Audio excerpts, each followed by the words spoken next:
Immerse yourself in the profound insights offered by Father Chuck Belmonte as he delves into daily reflections on various gospel passages from the Bible. Take a moment each day to absorb the wisdom and illumination, and allow Father Chuck to guide you through the rich narratives and timeless lessons embedded in the Scriptures. January 18th, Thursday. The octave of Christian unity begins today. They are days of special petition to the Holy Trinity, in which we ask for the fulfillment of the words of our Lord at the Last Supper. Holy Father, keep in your name those you have given me, so that all be one as we are one. Urged on by the Holy Spirit, we are getting ready to live the octave in a unity of desires with the entire Church.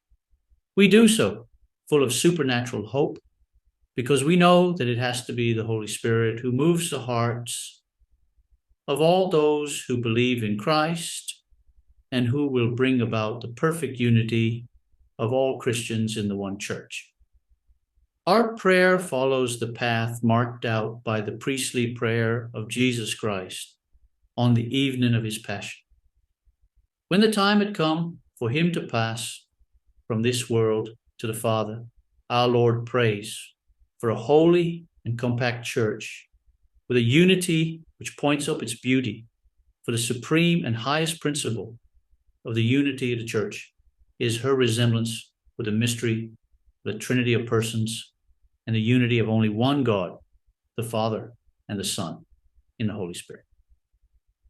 Like the Good Shepherd who gives his life for his sheep, Jesus Christ prays for the unity of his flock.